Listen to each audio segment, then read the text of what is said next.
Depuis que j'ai commencé à faire ça, et il n'y a pas une femme qui a pris plus de 1 minute et demie, 2 minutes pour accoucher. Ça veut dire tu ne fais plus accoucher les femmes sur le dos. Non.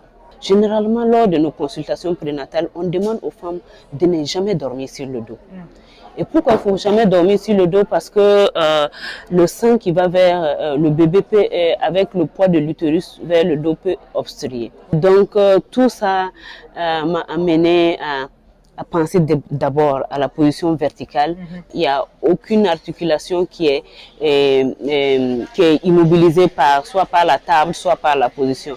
Et donc, dans ces positions, généralement, tout au plus 2-3 poussées, le bébé est déjà sorti.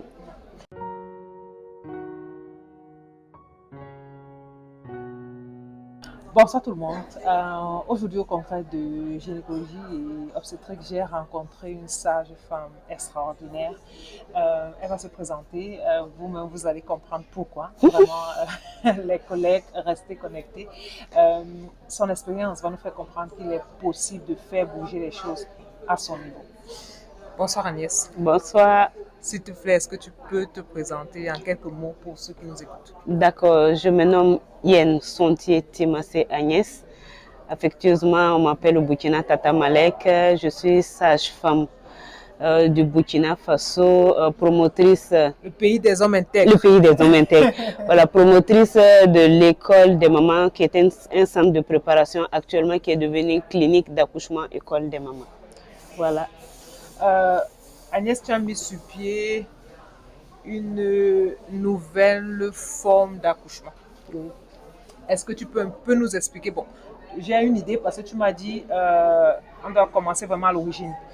Tu t'es toujours demandé comment faire pour soulager les femmes des douleurs pendant l'accouchement. On parle bien sûr du contexte africain, on ne parle pas du contexte européen où la femme peut prendre une péridurale, prendre ceci quand elle veut, quand elle souhaite.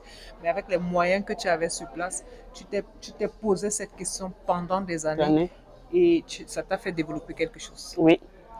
C'est vrai, c'était toujours mon souci, comment faire pour d'abord faciliter l'accouchement à la femme, comment faire pour qu'elle puisse